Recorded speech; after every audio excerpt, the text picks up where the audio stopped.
One thing that I've learned from being in quarantine is that people, this is like being in jail.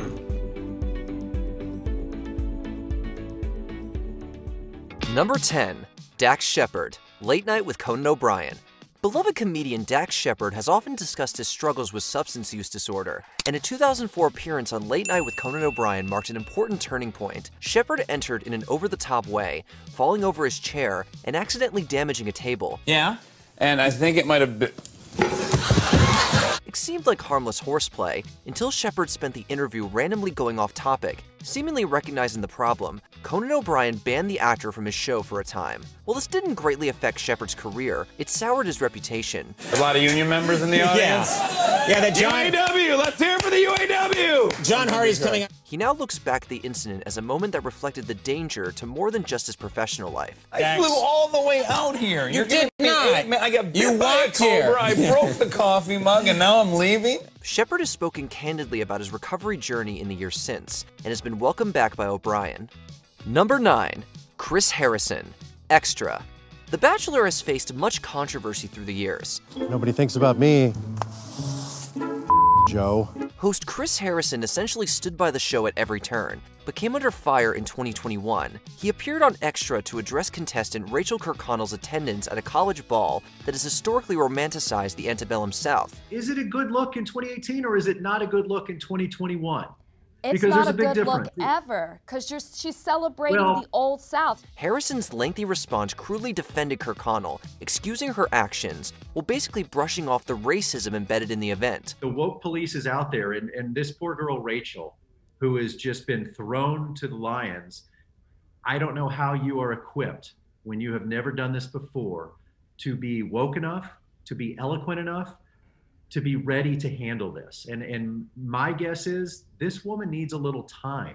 While Kirkconnell went on to win The Bachelor 25, Harrison and the show parted ways amid backlash and online hostility against interviewer and previous Bachelorette, Rachel Lindsay. The Bachelor has since taken steps to become more progressive. Some may be ready to see Harrison return, but others feel he still has a long way to go. Then there's implicit racism, where you have these unconscious biases and stereotypes and misconceptions of certain groups. And that's what we were seeing in that interview. Number 8, Billy Bush, Access Hollywood.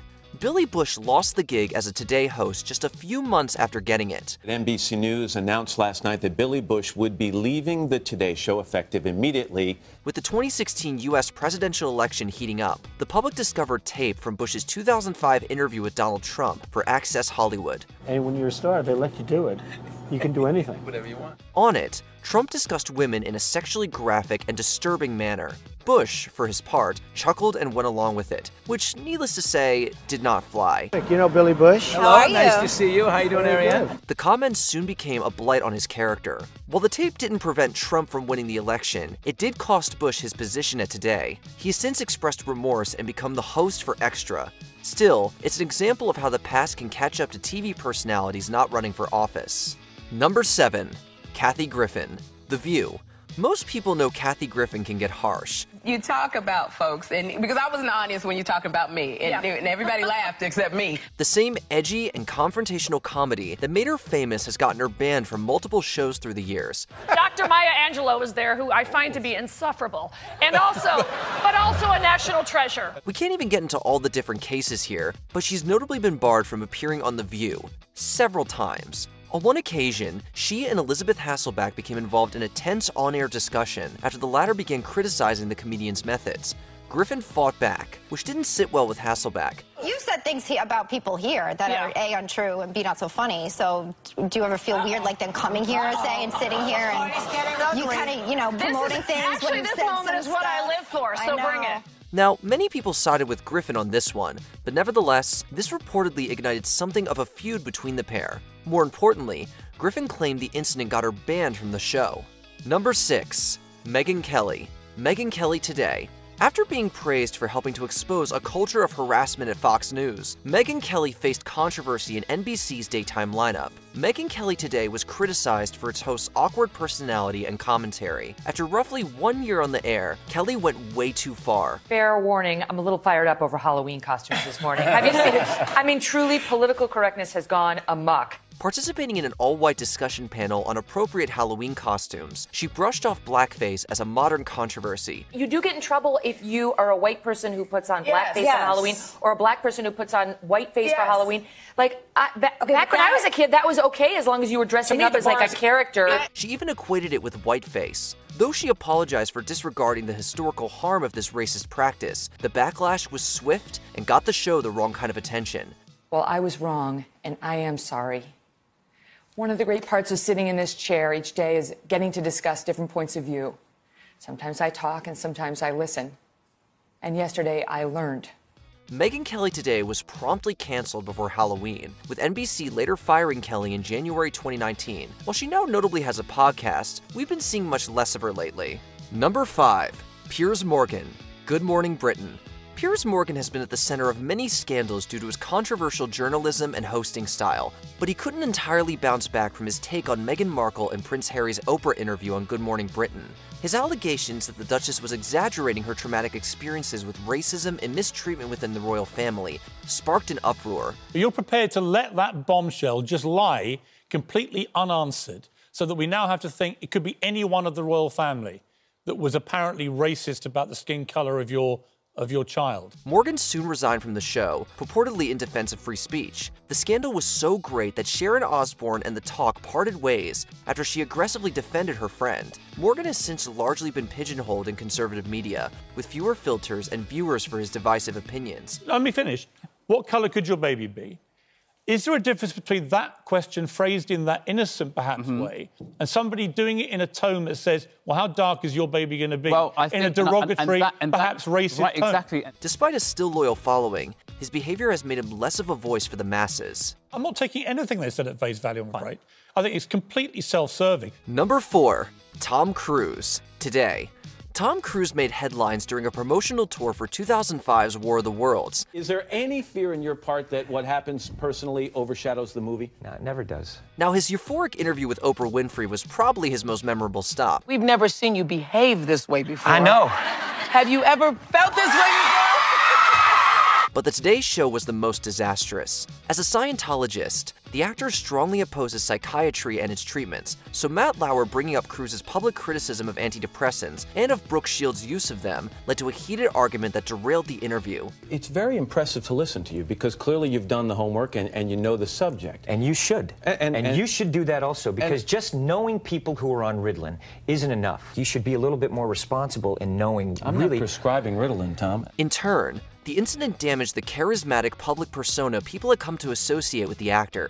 Needless to say, this Today appearance marked a shift in public perception of Tom Cruise and his convictions. Number 3. Ellen DeGeneres, The Ellen DeGeneres Show.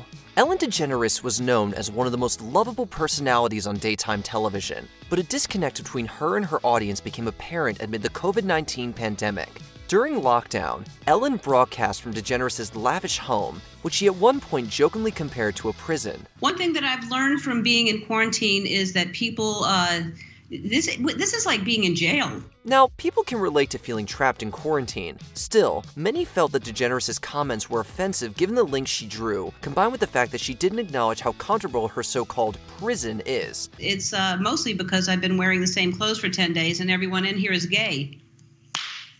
The jokes that I have. This made it easier for audiences to believe a string of show employees' allegations that DeGeneres created a toxic work environment. The Ellen DeGeneres Show ended its 19-season run in 2022, with the blemishes on the host character still haunting her post-daytime career. So I'm a pretty good actress. Number 2. Charlie Sheen, The Alex Jones Show.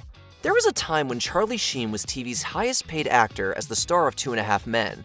You know, for such a boring guy, you lead a very complicated life. And he was generally able to separate his professional life from his many controversial views and personal struggles. That all changed with the scandal involving far-right provocateur Alex Jones' radio talk show. During an interview in 2011, Sheen went after 2.5 Men creator Chuck Lorre. I've spent, I think, close to the last decade converting your tin cans into pure gold. The offensive rant went viral for all the wrong reasons. This contributed to the network's decision to fire Sheen from the hit show and led to a collapse in his professional reputation. The brief run of his sitcom anger management aside, Sheen has rarely been seen acting on screen since.